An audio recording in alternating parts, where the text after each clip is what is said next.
Are you sure? Yeah, positive. Push the button. I was blowing my nose, folks. That was what I was doing. She's blowing her nose. Don't push the button. Don't push the button. You can push the Don't button. push it on yet. I pushed the button. And here she is. What's going ping now? I don't know. I should have a look.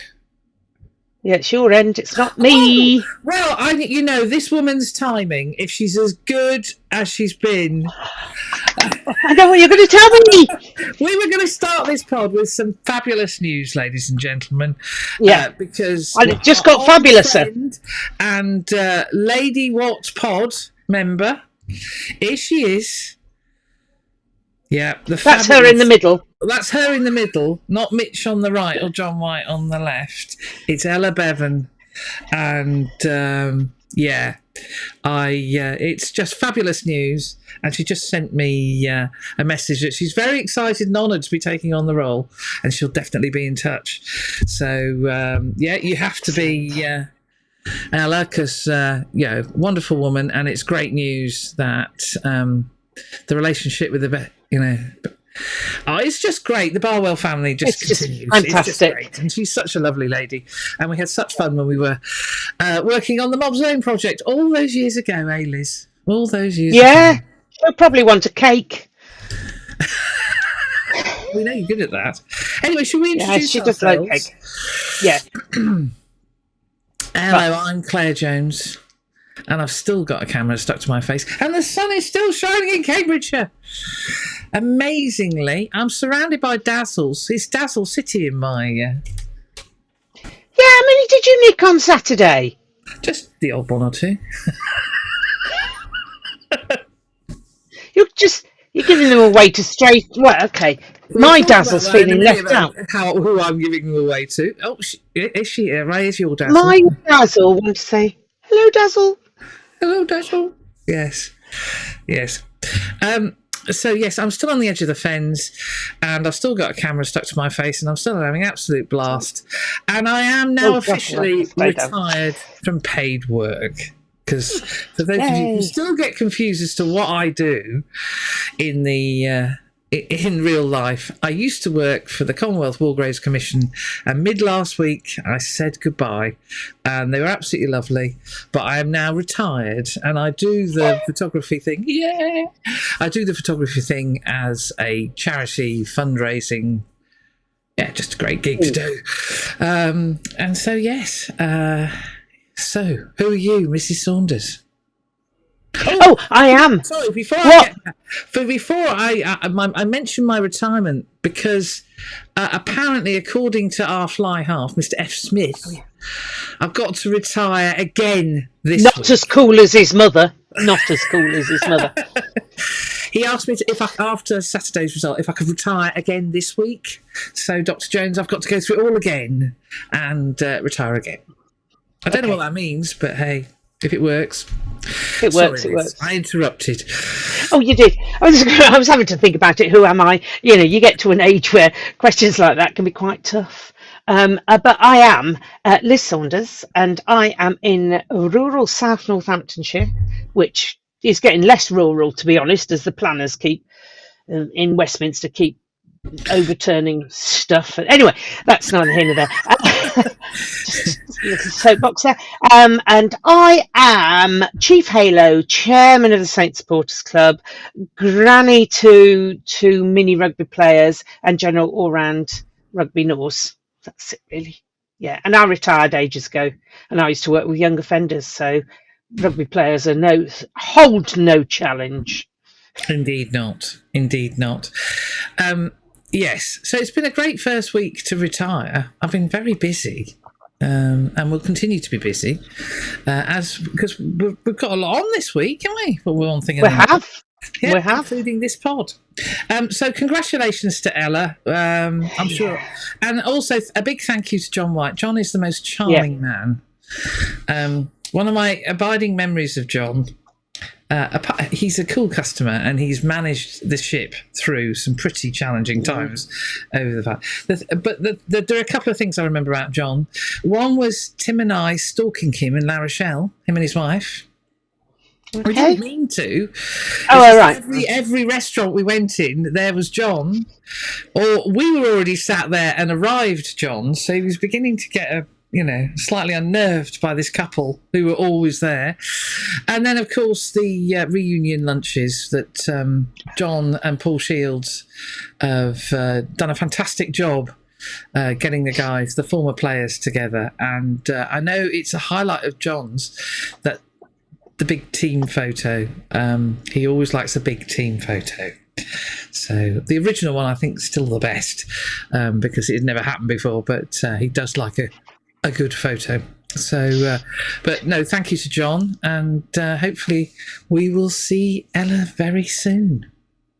Yeah, that's really exciting. Really good news. I was so pleased. I mean, it just fits with everything else, really, doesn't it? The whole familyness of the club and the link with the Barwell family and the memory of Leon and everything it's just right and fitting. And as you say, and she's a very good hockey player. Very, very good hockey player. Yes. And super good egg, really. All round good egg. Very good PE teacher too. So yeah. Yes. So well done, Ella. Yeah. We had a lot of fun on the Mobs project. We did. Yeah, all those years ago, pre-COVID. That's how long ago it was. Well, that's when it started, but it went all just through COVID. We were still presenting and still we were, weren't we? Yeah. More. In fact, a lot of the work that went into the brochure, there's one sat over there, went in while everybody was sat at home and could had time to do online research. Yeah. So, what really was the silver lining to an awful cloud. Well, what a weekend is all I can say. We've had a festival. What a weekend Of European rugby. We're going to talk about the quality of it later on, but let's not start mealy-mouthed. Let's start with the main event that we're interested in, which was the quarter-final between the Gallagher Premiership champions, Northampton Saints, and Castres Olympique, who were doing rather well this season. They're having a good season. Yeah.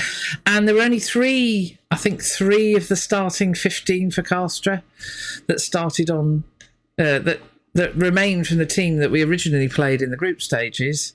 They came. They might have been better playing that team, to be honest. You think the result? Well, everybody said the result's going to be different. Well, it was, but maybe not as they expected. No, it wasn't what they expected at all. It was a glorious day. 5:30 kickoff, so it was daylight. Hurrah! Yeah. Although I could have done without the cloud. It made things a bit in the second half. It did get a bit dark, ironically, given it's 8 o'clock before sunset, so it seemed to get dark quite soon. The crowd were in full voice, and well done to the team. Laura Triggerman and her team for selling as many tickets as they did. I saw a few complaints. There was one guy who said, I thought it would be sold out at the beginning of the week. Northampton Saints aren't Taylor Swift, guys. You know. They're not Coldplay. Presumably, we had to hold some back for Castres, who wouldn't have sold any tickets anyway. I think there are some that you have to hold back. There's some allocation at that level. I don't think it's as complicated as it used to be. And we also have to share the gate. So we have to share part. I believe some of the revenue gets split between the two clubs. From now on, we don't get anything out of it. EPCR take it all. Ridiculous. So. That's crazy. Anyway, we'll talk about that later. But no, I thought to sell that many. I thought the pricing was bang on. I could not believe how realistic that pricing was. It was really good. And I mean, I think the kids' prices were cheap as well. But it was grand. We had loads of youngsters milling around with their fingers. More play. To all the youngsters who spent, obviously, the start of their Easter holidays making the signs saying, please this, Henry that. Keep going, kids. It looks fantastic. It looks brilliant. And, get your colouring pencils out and your crayons and do the stuff, because seriously, it looks fabulous. And it was great to see so many children in the crowd having an absolute ball. Yeah. They're absolutely loving it. And I think you're spot on this. I think the club did a fantastic job getting. I think there were lots of newbies. You Halos would detect this. There were quite. I spoke to one man and his daughter, and he used to live in Northampton and now lives in Kent, I think he said. And they'd come up. He decided. He looked online in the morning, seen the weather forecast, and said, "Oh, I'll take her up there." And brought her up for her first game. She was probably about 7. I would say 7 was or she 8. The little girl with the blue ice cream? I found that blue ice cream very. Yes. The little girl with the blue ice cream, because there wasn't any face painting because the media had taken over the hub, so there's no face painting. So she had a blue ice cream instead, which I think was slowly turning her face blue. Yes. Blue stuff. But no, and I said, well, have you been to the shop, little girl? I said, because there's lots of teddies and nice things in the shop. And he went, thank you. I don't think he thought I was being helpful at that point. But, Will Peasgood, on the other hand, was right behind you with the cash register. Yeah, it was. It was a really, again, a lovely atmosphere, very jolly. So, unfortunately, I was going to say not many French, but I don't think Castres have ever travelled in the way that Claremont fans travel. So, again, you've got to arrange it in a week, and nobody can put travel arrangements in place in a week in the way that Saints fans can, to be fair, and French fans just don't tend to travel. So the few who were there mainly seemed to be English, bizarrely, but yes, including a gentleman's son. I think they were friends with one of the centres who was. Yes. The lad that played 12. Anyway, And I gave him his little boy Harrison a dazzle. So there you go. Yes, he was much taken. And then once I'd given him the dazzle, the little boy explained, "Oh, I'm not a Castres supporter," to which his father looked to the heavens. Yeah. I'm a Quins supporter. Of course you are. So, that's right, because they knew Will Kelleher as well, didn't they? I think that was the other tie-in. Yes, they had a connection with the Times.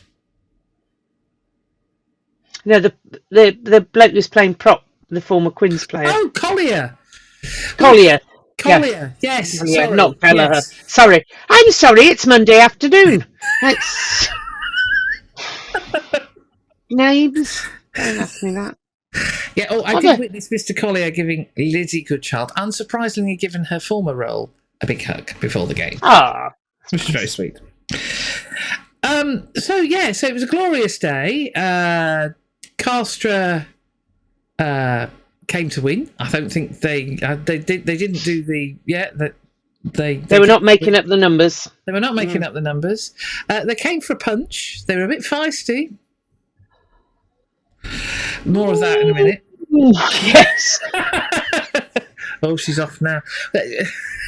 Hold it back. We will round that up into a big rant. Hold it back. Hold it back. You pointed out to me in the curry house, when you see Fraser Dingwall grabbing somebody by the throat. you know something's gone off large. Yes.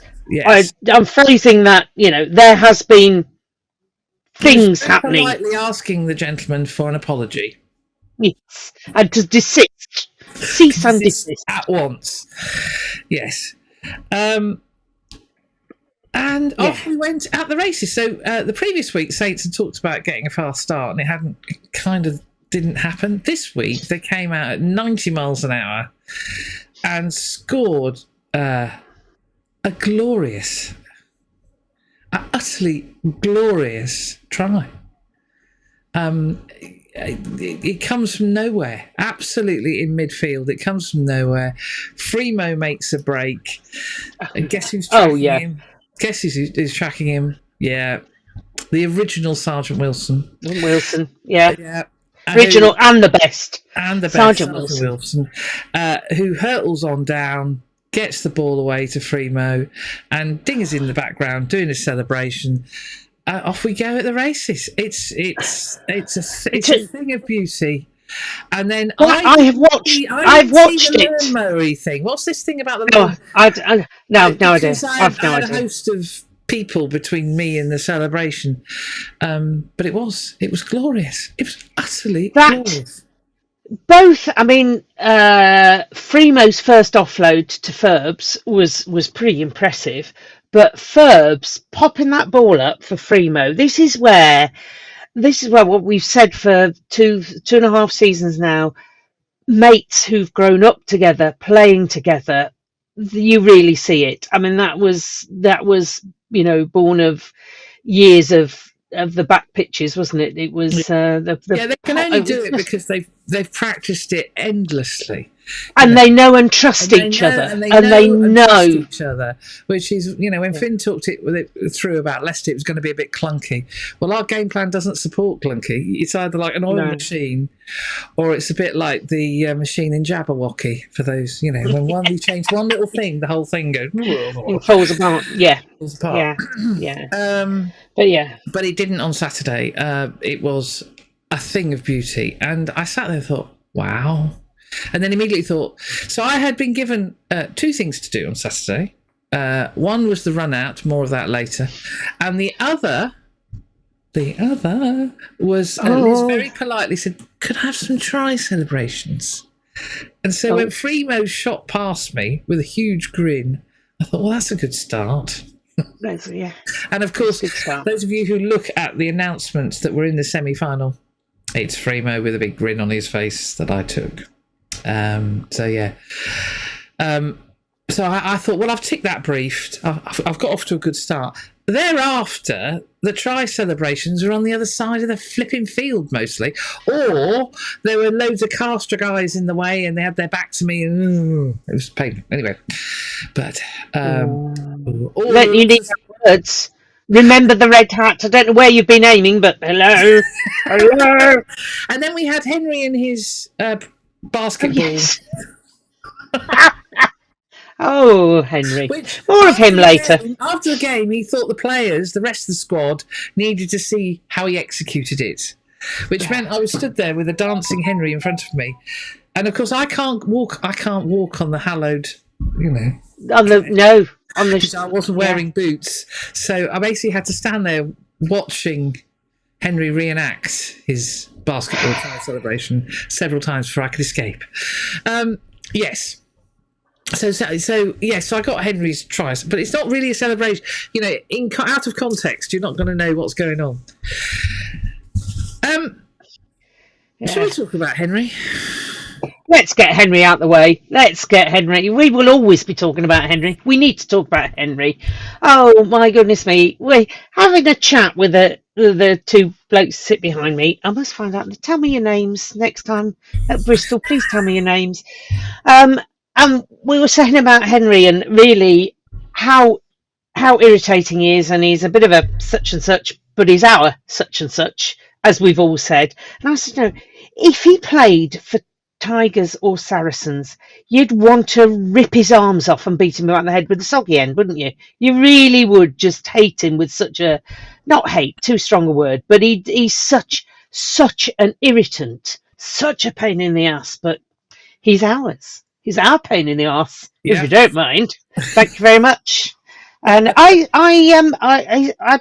greeted his mum when she came into the village. I went, oh, I know who you are. So she looked a little scared, and obviously then realised I wasn't tall enough to be a policeman or anything, so it was all right. And I said, what's Henry done now?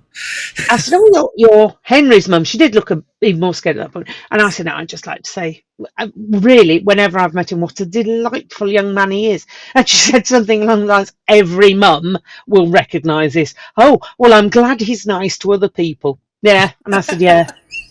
I said, they do grow out of it eventually, and they are nice to you, but you've a few years to go. Those difficult years. From 0 to 28. He loves her, really. No, well, of course he does. Yeah. Yes. So Henry was his irrepressible best, and it's the understanding he's already started to get with the rest of the squad, and it's the energy that he brings, such that his try that he scored, the break in the second half, was the first one was just immense. The speed, his acceleration, and his balance was just. And he caused the French scrum half to kick the Toblerone, which meant my GoPro fell over. Oh dear! So I was like, nobody needs that. Nobody needs that. Given by then they'd already tried to rough him up several times. Yes. You know, he was getting some right cheap shots. And there were the ones. We get one very good tackle from their fly half. That was awesome. That lad. Poor old Henry. Yes, he was winded right in the sternum. It was like, oh, there goes my lung across the field. Yeah. And so, yes. And Andy Good. There's nothing wrong with that. Yeah. No, there's nothing wrong with that one. Andy Good, will you shut up about that, for goodness sake? Just because when you were a fly-off, it was very rare you put in any tackle at all, let alone sitting anybody down. Well, I think we realised why Finn chose Johnny Wilkinson rather than Andy. Yeah. Well, anybody would choose my granny rather than him. Anyway, he's going on and on about he got sat down by a fly-half. And I was thinking, a Towcester Under 7, if they get you in the solar plexus, it's going to sit you down and wind you. It doesn't really matter how big they are. If they hit you in the right place, you are going to be, and it doesn't matter how big you are, it's going to happen. So he was really he was irritating me beyond. And he made Austin Healey seem like a good commentator. That's all I can say. Anyway, that's a mini rant. Done. That was a good one. Yes. That's just a warm up for later. So a shout out to Miss J, who got very confused with her broadcasters because she sent a message to Dr. T that Ben Kay had been asked to take his Leicester Tigers top off. It was Mr. Good. No, yes. It was Mr. Good. By Benjamin Kaiser. Benjamin Kaiser. Yeah, you see. Yeah. Yeah. No, you need to. It's not something I would say, but you do need to know your former Tigers players, Miss J, and then instantly forget them. I saw Tom Croft today, just by way of neither here nor there, but former Leicester Tigers player. He was in Blisworth. As you do.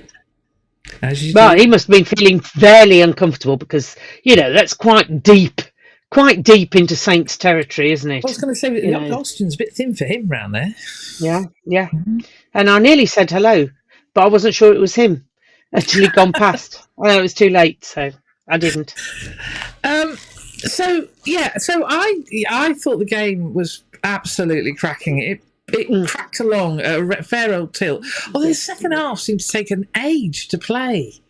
I mean, we had some absolutely belting tries, but it was very stop-start, what with one thing and another. Wasn't helped by Sir and his discussions with the TMO. I'm going to go, on the count of 3, I'm just going to say 2 words to you in preparation. Josh Kemeny, right? Oh! 1, 2, 3... Really, I have no idea how close you have to be to the blasted try line for something to happen in the process of you scoring a try to warrant a penalty try. I watched it back and they were saying in commentary exactly the same thing. He was in midair, almost, just being tackled. Yeah, ridiculous. That ref, I could see what he was doing in some of his decisions of trying to keep the game flowing, but I did feel he'd lost control, and hence the shenanigans where we had to see 3 yellow cards in the second half because he wasn't looking after the players properly at all. He didn't the tackle on George Hendy was that was dodgy. All day long. The French bloke was not in the right position. He was far too upright. It looked to me as if there was shoulder on head, whatever. And Georgia must hate that corner of Franklin's Gardens. that's pretty much where Ollie Lawrence did for him, isn't it? Yeah, it is exactly. Yeah, that area of the pitch. So, Yeah. So poor old George. So let's get well soon, George. Ninja. Just make sure any operations they don't put limbs on the right way round. Mark your legs and feet up clearly that they're not to be touched, George. We don't want suddenly being the right way round. Don't want somebody going, oh, hang on a minute, what's going on here? While we're don't want that. We might as well do the full set. No, we don't want. No. Yes. So, but get well soon, my lovely, and back to your marauding best very quickly. Anyway, so back to the referee, who he could have done with better support, I think, from the other officials. I think if you'd have got somebody, I'm just trying to think, somebody a bit more experienced, maybe as an assistant ref or TMO, it might have been better.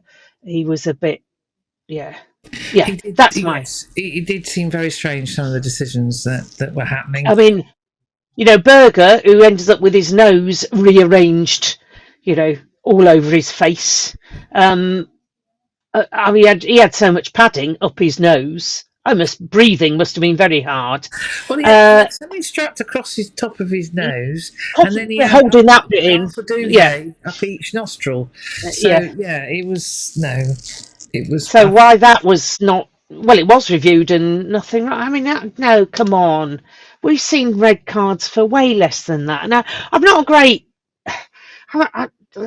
great lover of red cards, but sometimes you just think, oh, come on, this needs for player safety and to control the game, which did, I think, get away from him a bit, and hence some of the cheap shots on our Henry, which were very cheap shots on Henry, but he took it and punished them in the best possible way. By not just scoring tries, but by being dead cheeky. Dead cheeky, like, come and get me, I haven't put the ball down yet. Oh, I have now. And you are face down in the mud. That was... Yeah, just whilst the whole of Franklin's Gardens, put the plastic ball down, Henry! Put it down! Oh, God. Yeah, but he is. It's fascinating. He's gone from an under 20, an under 18s captain, under 20s player, to being the face now of that semi-final in Dublin. Whose face are they using to sell tickets? It's Henry's, and Premier Sport absolutely got it right, because they showed a number of the kids with the black headbands in the crowd. Oh Lord, yeah. He is. People might not like it, but we love it, and more power to their elbow. If he's inspiring youngsters to play rugby, to enjoy the sport, keep going, Henry. Absolutely keep going. As the Saints have put up on social media, never change, and please don't change. Just be you. I mean, the inspiration he is giving to kids is remarkable. He is just a joy to watch, because he's ours. Say, if he was a tiger or a Sarri, I would dislike him with a vengeance. But that's the thing. But there are an awful lot of people saying, actually, he is really good because he just delivers.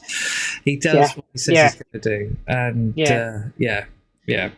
So fair dues, Henry. And now, with the Henry section out of the way, there were a number of, I think it was the complete team performance on Saturday. I think the pack were absolutely on fire. Whether it was the locks, the front row, the back row, they were all, absolutely. And, the keyboard warriors of a couple of weeks ago, see? It's all part of the joys of sport, dear hearts. They all knew that they'd done something wrong 3 weeks ago as it is now. They were absolutely on fire and, dealt with the opposition beautifully. Yeah, because they were very big, those Castres chaps. Very big. And I thought Colsey had one of his better games ever in a Saint shirt. I thought he was imperious. He stole a few line-outs and just called them well. And he kept popping up. I mean, I've got lots of photographs of Alex, offloading the ball to. Yeah. Nearly got him and Tamo were everywhere for about 15 minutes. It was either Alex or Tamo had the ball. It was. And the fact Colsey nearly got a 50-22 was remarkable. that would have been outrageous, but it was. It's not often Graham would have had to commentate on Miller Mills to Coles to West down the left wing. But yeah, I think the team played really, really well, and it was Big Trev. Big Trev was rumbling away, wasn't he, Big Trev? And very disdainful at some of the antics. It's like he was, as they said on commentary, as Benjamin Casey said, that Trevor Dodson, he said he has that look on his face of, oh, what are you all doing? While you can see he's really enjoying it. Whilst as a prop, he's really enjoying having to move people by the throat. Don't do that. Yeah, he did look a happy man on Saturday. He did look a happy man. Good runs. And Manny played well until he got sliced somewhere. Somebody did something underhand to Manny, didn't they, when Ferb scored his try? There was all sorts it was all going on. It was all kicking off. It was really all kicking off. There was a lot of stuff happening. A lot of stuff happening on both sides. They were both at it, and unfortunately the Italian referee hadn't quite got the eyes in the back of his head that he needed. But I think it was, we win as a team, we lose as a team, we've always said, but I think that was the team performance that we've been looking for. And we just kept going. It was another one where we've always said we want the 80-minute performance. We'll just keep going. Yeah. There's Elliot rampaging across the turf. We actually thought that, he looks a bit piratical with that headbandy thing on. So is he singing Pirates of the Caribbean or Captain Pugwash? Let us know what you think there. Oh, yes. Oh, yes. I hadn't thought of that. Well, it was a Scotsman passing to a Scotsman because he passed to Rory. Who ran past me. And then, of course, a shout out to the forgotten man. And it is in some ways, he was the leading flanker in Saints' team. And then this young whippersnapper comes hurtling past him. And he's played in England A this season. It's not as if, who made his point by scoring a try beautiful line he ran onto and scored his try. It was a fabulous team performance. It was. And nobody was going to stop TP, were they, though? He was absolutely... If that fly half had tried that on him, he'd have been just trampled. He would have been. Yeah, it would have been. There was a man on a mission that was not going to be stopped. So marvelous try. That was brilliant line. But I think the whole day went particularly well. So before the match, I was getting down with the young people. Oh, you were, weren't you? Well, you weren't. You were getting down on your own with the young people. I always joke that it's Tom Qua's iPhone, his Spotify playlist that gets shoved out. But no, we had Carly Wilford back on the decks in the Carlsberg stand. What a cracking job she did. I was giving it loads. Half time, I was, down the edge of the pitch, down with the young kids I was. Were you? It was very good indeed. I've got the power. I certainly had. So well done to Carly. I think, and they got the sound absolutely spot on. We weren't all yelling at each other. Yes. I could have a conversation with Dr. Jones on the phone, and Carly's music was still happily burbling in the background. So so well done. Yeah, it worked well. Definitely worked. I still had run out trauma. I was going to say, do you want to talk us through the run out? What happened there? So run out trauma. This week there were a lot of mascots, family members of staff because and fortunately I had Mr. Quar stood behind me, with me, trying to get as many photos as he could, because they came out at a tilt again. Time was they used to sort of trot on, not now. They sprint on with the kids acting small kites behind them. So and the guy from Info, I mean, come on, I mean, not friendly. So I was trying to take a photograph of the scene with Bugbrook Badgers all waving their flags and looking fantastic, and I've got this blooming TV cameraman. He can't do anything about being there, but the EPCR's agency are Info, and he just stood in the middle of the pitch, and it was just like, that's not friendly, my friend. That is not friendly. So yeah. Moving on. Anyway, I sprinted back along the pitch, and fortunately, sorry, you did what? Well, it's my version of sprinting, known as walking. Okay, sorry. I thought I missed that. I worked on the basis that the guy with the flames... Take money alone. Sorry.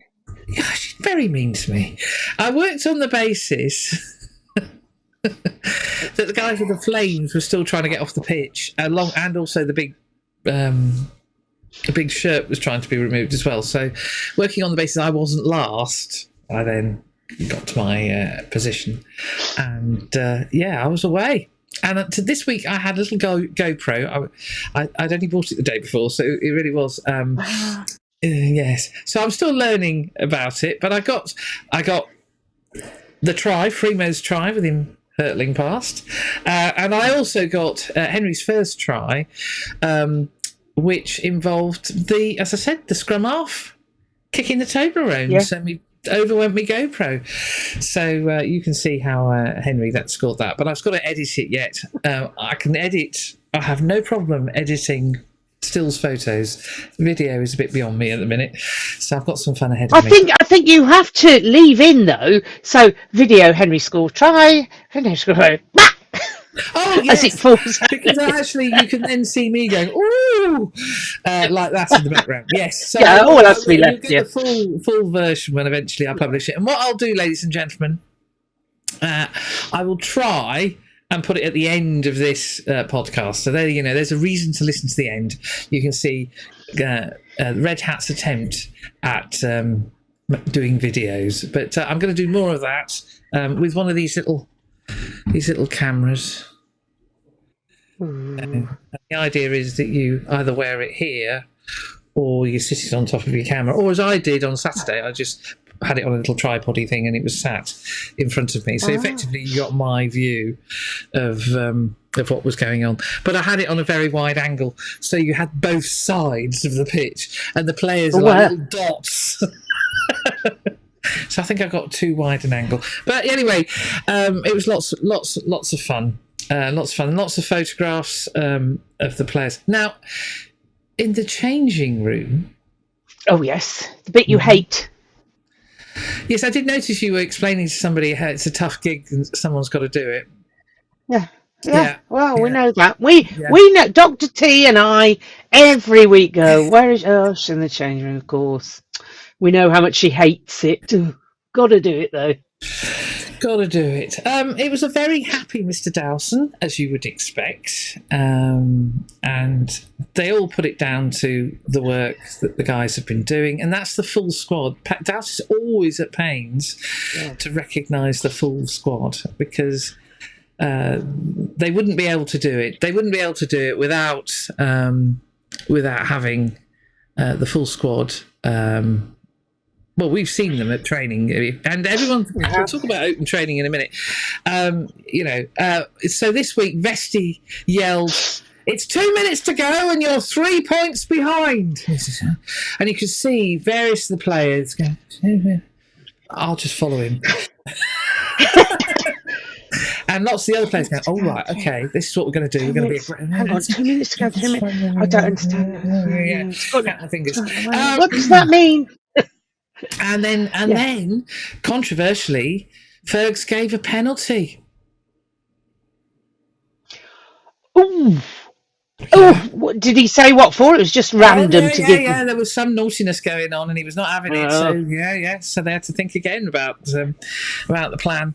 Yes, and that is, if you want them to have their game heads on and thinking clearly under pressure, they even practice that because they have to get into the mode of what happens when it's really, really tight at the end of the game. Yes. So it doesn't come. It's not magic. It comes with practice. But the Shoe Army song. Oh yes. The Shoe Army song was our club captain, Sergeant Wilson, the original, George Fairbank, and Elliot Miller-Mills. Now, I think it's because Elliot is expecting a new arrival imminently. A little Miller-Mills is on the way. He did try and hide, and George was in the middle. George was in the middle of singing literally, the first bit. And I've got a photograph of Daz going, "No, stop. And everyone going, "Why?" And Elliot was summoned. But to be fair on Elliot, once he got by the bin with his boot, he gave it absolutely loads, as you would expect. So, and it was a very hearty rendering of the Shoe Army song. Mr. Dowson, I was listening to Radio 4 this morning. We were up early because the electrician came at 8 o'clock in the morning. I'm retired. What sort of a time is that to have an electrician come round? Anyway, he was around at 8 o'clock in the morning. So I got Radio 4 on in the kitchen. It's not my usual choice. I don't quite know what it was on. Trying to impress the electrician or something. I don't know. I'd have to ask the ITs. But anyway, suddenly the dulcet tones of Mr. Dowson on Radio 4. I thought, ugh. Dowson on Radio 4? I know. They did a sports short on it. Is there no football or something? I don't know. But they were talking to him about Saturday and going to Dublin. So. Well done, Dows. Gosh. Yeah, well done, Dows. I felt, BBC, you've actually noticed that there's an English team still in the Investigate Champions Cup. Well, let's face it, the only UK team left in the Championship Cup. Oh, yes, absolutely. Yes, flying the flag for the United Kingdom. Yeah. So, anyway, yes. Right. So, should we talk about the format of this weekend? Because shall we do our match awards first? Get those out of the way. Sorry, I'm leaping on the script again. You are leaping ahead. So, start with let's start with Sergeant Wilson Award. Oh, I thought there was an early and valiant attempt by Curtis to turn an anti-Sergeant Wilson into a Sergeant Wilson, having had some sort of Curtis event, then apologising to the referee for being too exuberant or something. I thought, well, nice try, early bid. No, and Henry made an early bid as well by being Henry and asking a question and pointing out something they'd done, but that was nothing compared with what this particular award recipient had to endure through the course of the game, really. So this is not so much for what was said, but more for what wasn't said when what was being said was frankly quite ridiculous. So this is Fraser Dingwall, who had to listen to the referee saying things like, well, it's not a penalty try because he wasn't that close to the try line when it happened. And he wasn't in the act of scoring. He wasn't in the act of scoring, that was it, yeah.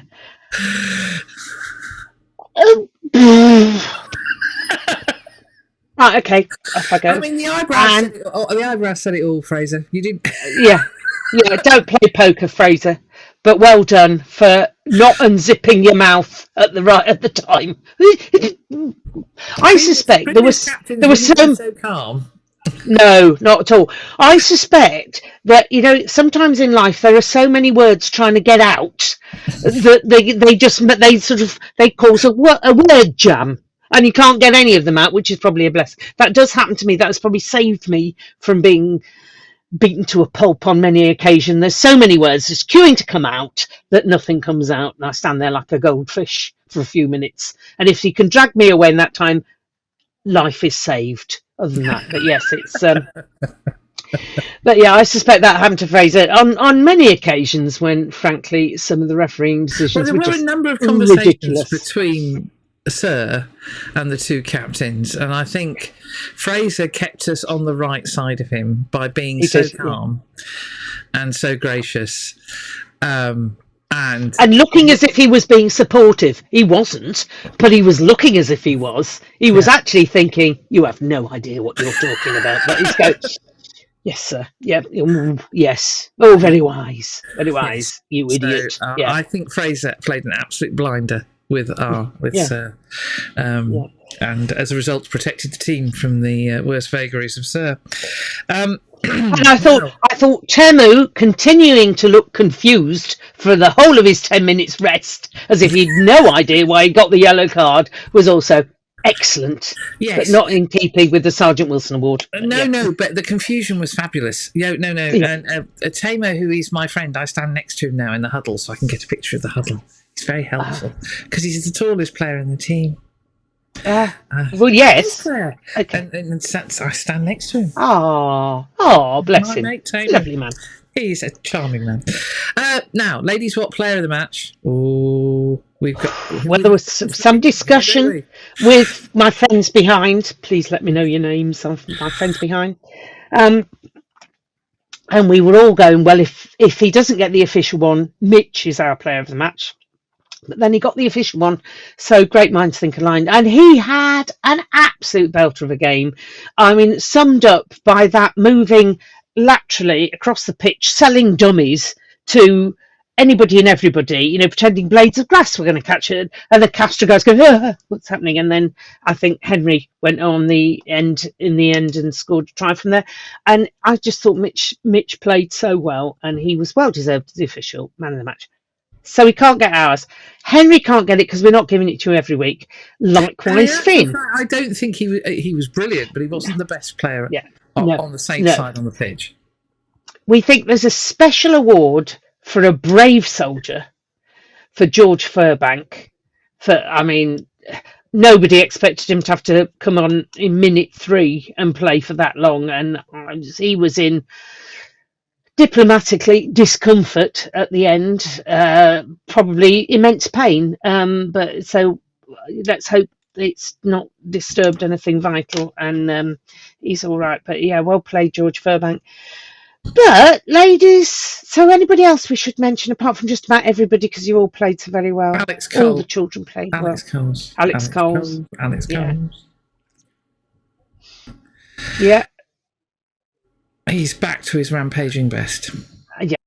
Yeah, he's back to being a antelope, gazelle, whatever it was I described them, when wildebeest, whatever, across the wherever they go across. Rampaging everywhere. So plains of Torquay or whatever. And it's good to see. Yeah, fantastic. But talking about being back to their very best, Berger Odendahl. Oh my goodness me.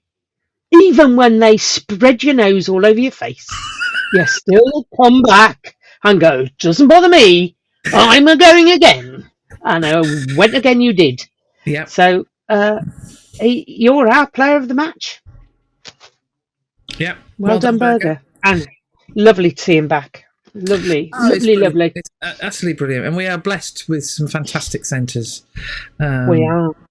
It's great to see. So yes, Henry's getting a lot of words written by a lot of people at the minute. Stuart Barnes has written something very interesting in the Times. I recommend people give it a read. If only for Stuart rightly pointing out he was feeding his face when I arrived in the press room on Saturday. Oh, I didn't see him. Oh, he avoided me this time. Yeah, he was in there. I think he'd been in there some time, given the amount of food that wasn't on his plate. And he's saying that basically he sees the match, the semi-final in May, as, because the Lions are announced that week, it's the Josh van der Flier versus Henry showdown. Should be interesting. Yes. Personally, I think it would be good if Henry goes to Argentina. I think so. I think you learn your craft. That way, but also he establishes himself in the England team. We don't get distracted. Yeah. We need him to be a key part of the England team. Yeah, we do. And personally, as I'm going to Argentina, I'd like to see Henry in Argentina as well. I think it's quite nice supporting your players on tour, isn't it? It is. Yes, and I think it could be quite fun in Argentina. We Tim and I in 2017, and it produced players who are now just regarded as stalwarts of the team. You know, the Curry twins and the like. Yeah. Oh, and Danny Kerr. Anyway, so also on Saturday, Bedford Blues were playing Nottingham, and and congratulations to Bedford Blues for being the only top flight club who are profitable. Oh, that's well done, Bedford Blues. It might only be something like $2,500, but it's a profit. It's a profit. Yeah, it all counts. So well done to Gareth and the team, because I know they have to work particularly hard. So, but anyway, they were playing Nottingham and they ran in 87-14 winners, but that really wasn't the story. The story was a stalwart of Bedford Blues Rugby Club. For those of you who don't follow Bedford, I recommend you read. And in fact, James Burridge did a lovely interview with Dino a few weeks ago. Dino on Saturday was getting his 200th cap on the left wing. It was his 32nd birthday, and he only needed 6 tries. Only 6 tries. And he needed to score. The all-time highest scorer in Bedford colours. He got 5. He was so close. So close. I was with the Locketts and the Litchfields, stood pitchside waiting for the players to start warming up, and we were all keeping an eye on the score. And Sherpa messages. Interestingly, I was outside haloing and talking to George Hendy's mum, Laura Hendy. So just a minute, I got a message from my son. So I'm not sure where he was at that point. Not on the pitch, presumably. And she went, "Oh, my goodness me. Have we seen the Bedford score?" So the lads in the changing rooms because they've all, I was going to say, they've got friends who play for Bedford. They've played for Bedford. The whole thing is we are now so interwoven with Bedford that the boys are really keen to know the scores, and so they were following it before our game. And I just thought it was really a message from my son. Oh, have we seen the Bedford scores? And he greeted Jake Garside and Finn Brown after the game. So there he is with his arm in a sling, and the first thing he wants to talk about is the victory at Goldington Road. So top bloke, the Ginger Ninja, Mr. Hendy. So congratulations to Dean Adamson, despite not getting, I'm sure, so that means he's equalled the record. So I'm sure he'll get that last try. But well done, Dino. And it sounds like a lot of fun was had in the sunshine at Goldington Road. So well done. Before we go on to the Women's Six Nations and Towcester Under 10s, are we going to do the format of the cup? That was what we were going to do before. Yes, we should. Yes, absolutely. Before I went off on our awards because I knew we'd forget. So go back to that, yes. Format of the cup. Then go on. Is this your rant? This is my rant. Yeah. So, as Glasgow proved on Friday.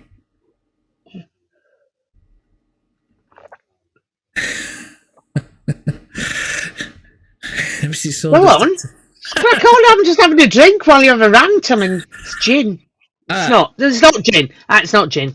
There's no lemon in it, obviously. Gin, everybody. Anyway, so to beat Leinster is going to take some doing. And you only have to look at the budgets of the top 14 and the URC. The URC doesn't have a salary cap, so basically the Irish Rugby Football Union can plough as much money as it can into one of its provinces. It doesn't even have to be even-handed with the other three. It can just plough money into one, which is what it's been doing. So it realised it had a problem, or it felt it had a problem at centre and in the... So what does it do? It moves RG Snyman from Munster into Leinster colours, much to the chagrin of the Munster supporters, who haven't seen much of him anyway. And it pops over a Barrett from New Zealand into the centres, who promptly won the player of the match. Yeah. Sorry about that, ladies and gentlemen. That was a bit... You were mid-rant. I was mid-rant. So, so Leinster, basically, there's nothing neutral. They're basically being looked after. The other semi-final will be played in Bordeaux, home of Bordeaux. By the way, it's supposed to be home country advantage, okay? It's nothing about neutral venue. It's never been about neutral venue. I actually have the handbook that we used to be given in the media about what the rules of the game were, and I've got it from 2008. And I dug it out, and the wording says, EPCR will choose the venue. That's all it says. We'll choose the venue. And nowadays, it's very carefully that it's worded as home country advantage. So as long as the stadium is within the Emerald Isle, they can play where the hell they like. And of course, they're going to play their games at home. So anyway, I'm going to keep this rant short, but basically EPCR have it so that the French and the Irish are, it's very, it's geared that they want particular, oh, hello, just moving my camera around badly. They want particular teams to be looked after, and the Irish Football Union have always looked after Leinster. So we ended up with a cricket score to nothing. And it's now 2.5 matches worth of Leinster before we've seen a point scored. So that does nothing for the competition. The Bordeaux match on Saturday was almost a contest, but I think it was just that step too far for Munster. What I would say is our group produced 3 of the quarterfinalists, which is pretty good. Our game, I think, was competitive. I think it was, it was fought well. And yesterday's slugfest, I'm sorry, it was a slugfest. I mean, the weather conditions did not help it. But it was a slugfest. Ramos clearly had tied his shoelaces together, and it was not a good day at the office. But there is something that says if you end up with a competition that... Now I'm getting a flickering. What is going on? I was going to say you're flashing. I'm flashing. It's not, it's not. Nobody needs that. Nobody needs that. Nobody needs that. Okay, just behave. I think, yes, there needs to be serious. Now, one of the options that actually I was discussing with a member of staff, who's remained nameless at the Saints, but I thought was a really good idea, is to have home and away quarterfinals. Get rid of the round of 16 and have a 2-legged quarterfinal. Because then the jeopardy's back. Yeah.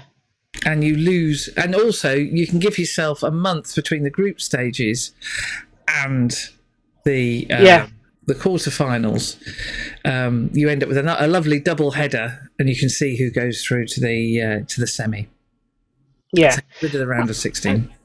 And go back to the group stages that we had before, where I don't think that'll ever happen. I don't think that'll ever happen. That was so much more fun. And get rid of the South Africans. Well, I know you can't, but get rid of the South Africans. Yes, there's a lot that we need to think about. Yeah. Well, I was talking to somebody on Saturday, and he was saying about, because when the draw happens, there's that warm ball in the bag that's the Leinster one, isn't it? They know when to pull that out. Don't know what you mean. Don't know what the implication is there. Just go and get me another cup of tea from the EPCR press room, please. Thank you very much. Thank you. Yes, sport relies on jeopardy, and we haven't got enough of it. That's the main thing I think we want to get over. Talking of jeopardy, I think women's international rugby has a similar problem. England won at a canter against Ireland. It was close up until half-time, and then England pulled away. Scotland, unfortunately, I haven't managed, but with one thing and then I haven't managed to watch yesterday's game against Italy, because, of course, I saw them win at the Hive a couple of seasons ago, and they lost quite badly. So, yeah, an off-colour Scotland, said the BBC report. So I'm going to watch it just to see what happened, but it does not sound good. Does not sound good. Now, this weekend. Now, yes. A certain Irishman achieved the Grand Slam of golf. He did, didn't he? So exciting. I've always liked him. Yes. And this is relevant. Stay with us. We've not suddenly gone off onto another sport. No. Stay with us. There's a reason for this. A certain member of Saints staff went. Can you see that, Liz?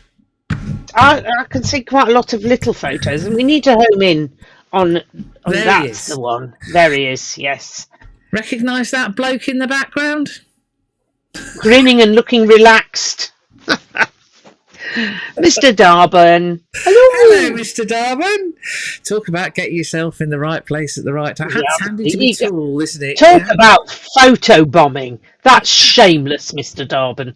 Shameless photo bombing. So, yes, well done to Mark Darburn with some classic photo bombing. Yes, well done, Rory McIlroy. But, as I said to you earlier, we need to get him, on the Himalayas. That's St Andrews. Yeah. Towcester Under 10s. Towcester Under 10s, Towcester Under 10s, Towcester Under 7s. We're both playing Buckingham, one at Buckingham and one at Towcester. This is just Caesar. So I was on the away leg again. I was with the older one. I was with the Under 10s at Buckingham. And it was, so I'd ask Alexa, what's the weather forecast, Alexa? And she said, well, she didn't say, because she didn't. She said, your Alexa's very... She always went into Ruth Maddock, didn't she? It's going to be cold. So she said it'll be cloudy and 12 degrees, something cold. And I just thought, no, it was like right sunshine. I thought I knew best. I didn't know best. She did know it. It was quite cold. Anyway, but so the under 10s played lovely, actually superb. Buckingham went down. They were one player short at one point, and two of the Towcester took it in turns to put their shirts on the other way around. Although there was a beautiful mini rugby moment when one, I think it was a lad called Felix, offered to go and play for the other side. And they said, well, turn your shirt around. See where I'm going with this? Instead of inside out, he turned it round. No, inside out. So he did it right the next time. And I went to play for Buckingham. And then, so in the second half, one of the girls, a young lass called Peggy, who was on fire, why we let her go and play for Buckingham, I do not know, but she went to play for Buckingham and she was good. But Harry really enjoyed himself and got stuck in, but it was a bit attritional because the ground is so hard. And so they were dropping like flies with the under 10s on both sides, being carried off left, right, and centre. So that was anyway. We do have a report from Harry, which is here. So here we are with Towcester Under 10s for the last game of the season, wasn't it? Yep. And who did you play against? We played against Buckingham. And the first game we won, the second game we lost pretty heavily. But did you enjoy it? Yes, and I assisted 6 tries. Yes. My new friend also scored 8. And I made 5 tackles. Yes. 2 in the first game, 3 in the second. And I also did some lovely runs. And I was very good at bossing them around, even from off the pitch. He was very good at bossing them around, I have to say. I'm very biased, obviously, but I felt they lost a bit of shape when you went off. So it's very good.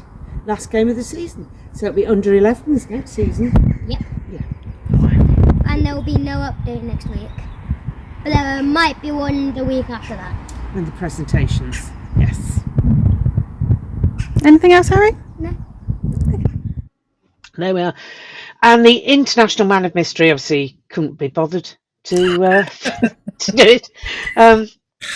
Well, you said he didn't want to steal Henry's limelight. Well, I did say yes. He didn't want to steal Henry's limelight, but he and his friend Xander had a lovely time. Although Xander hit his head on the hard ground at one point and was a bit upset.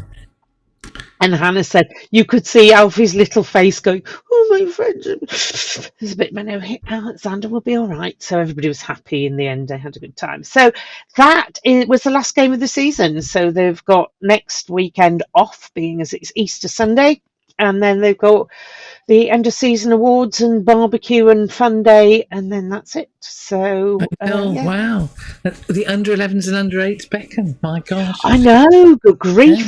But this coming week on Thursday, they're going to one of the Saints camps at Towcester. So that should be good for all concerned. So Saints Supporters Club. Saints Sports Club. At the moment, we are looking to see. We've got prices to take a coach to Dublin to do it there and back in a day, which will be attritional, but it looks as if it'll cost in the region of £75 per person. So if anybody is keen on doing that, if you could let me know, I'll just let you know what we've got going there. No, it's not that one. It's so leaving the gardens around midnight on Friday, arriving in Dublin 10-11 o'clock in the morning, pick up from the Aviva at 10 o'clock at night, and then you get back to the gardens breakfast time on Sunday, which is, well, let's face it, given the price of hotels in Dublin, it's one way to do it that would be affordable. So please let us know. This we need to book it quickly, but we need to know we've got enough people to make it worthwhile. Excellent. So, well done to the Saints. And the other thing we did at the weekend, I forgot, at half time, was we presented a cheque. Oh yes, to the wheelchair rugby for £1,500, and I had to go on. Couldn't do it in the middle of the pitch because we'd got wheelchair people with us and they didn't want the pitch being torn up by wheelchairs, so we did it in the corner by the small big screen, not the big screen as we were originally told. And we nearly had to send an SOS to Red Hat because Lewis's camera stopped working. So that was all hijinks. That was all hijinks and fun and frivolity. But yeah, so those of you who pay up, join the Saints Supporters Club. Any excess we have, so this is from last season, any excess we have from the coaches or from the subs goes to the wheelchair rugby and the foundation from last season, and this season it will go to the wheelchair rugby and the academy. So. Brilliant, well done. Now, walking rugby, I have a report from Dr. Jones where he thinks he scored a try and he might have tackled a few people. He thinks he did a try. Sorry, that's me getting the word wrong. It was all very vague, but he seemed quite happy, so... That's fine. A bit like Alfie. Alfie did a couple of tries and got some tags. Oh, well, that's the other thing. Match report from the under-7s. Alfie had to be talked to about not going for tag and full contact. Just go for the tag. His children are not expecting full contact. So he's ready for full contact, he can't wait. We didn't do walking rugby on Thursday. Well, I'm still got a dodgy Achilles, and we were just basically exhausted from being grandparents. Yes, the ankle biters kept you busy last week. They did. So this week we're off to Newcastle. I believe you're heading north, and we'll be staying. Yeah. I'm visiting friends and seeing my uncle and doing all sorts of things whilst heading north. Lots of chocolate will be consumed, of course, this weekend.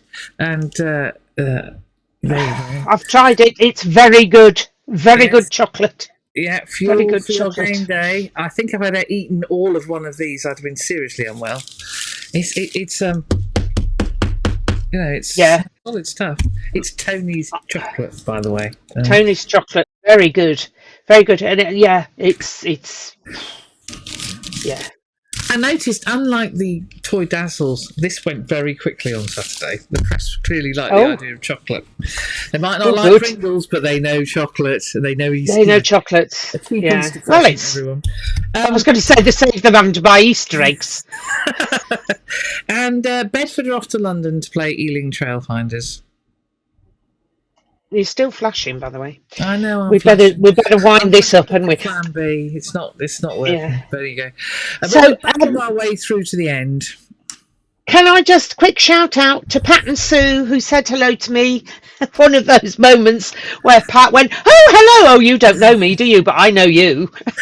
Yes, we have to say a big thank you to everybody who comes to say hello, because it is, there's a steady stream of people of, you don't know me, but I know you, and it's brilliant. It's utterly brilliant. We love meeting you, and do subscribe, do spread the word, and considering we do it for nobody, the fact that you like us and we make you laugh is just it's fantastic. As we said right at the start, we're trying to put the fun back in this sport. It's all a bit serious in some parts, and sometimes a bit of brevity goes a long way. Anyway, so Dr. Jones and I are all booked for Dublin. We're all flying out as far as 4:00 on Friday, coming back Monday morning, and I will see the Book of Kells, because last time I couldn't because there was a sit-in Gaza protest, I seem to recall. That's relevant. Works. So they shut the library. So I'm hoping there's a few, and then it's the reason that I'm wearing me lovely day for a Guinness t-shirt, because that's where last time we went, that's what I bought. So and we're at the Aviva Stadium next time. So I prefer the Aviva to Croke Park. It's I might not be saying that after the game. I may be spitting feathers about that as well. But at least I know what I'm doing at the Aviva, because I've been there lots, and I did once see Saints win there. Yes, we were talking about that. We've seen a miracle at the Aviva, and let's face it, the way it's gone for the past 2 games there, that if we actually score anything, it's a moral victory as far as I'm concerned. It's just, I think the Saints lads have absolutely nothing to lose. Whereas and it's been some time since Leinster have won a trophy. Well, and it's an interesting observation that to stop us playing our game, they have to stop playing their game, because the games are so similar that. I think it's going to be, hopefully, not nil. Hopefully, it's a Saints win, but we go in hope. Yeah, or we don't go at all, because we're too tight. So Dr. Jones has, grumbled his way. We might go on the coach. Oh, you might. Oh, excellent news from the coach. Oh, then we need an update from the coach. Yes, absolutely. We might go on the coach. So well done to everybody. Dr. Jones is fretting about tickets, but until he's got one, I said we won't leave him outside. It's not happening. We've got his Newcastle ticket, haven't we? So I think we forwarded it to him. Well, we'll sort that out. We'll sort that out somewhere on Friday. Yes. So I see him on Wednesday. So see some of you open training. Wednesday open training. Yeah. And everybody else, we'll see you around. And thank you for listening. Lots of you at Kingston Park. And there isn't too much horizontal rain. But anyway, that was episode 69 of the Ladies Wot Pod. Bye. Bye.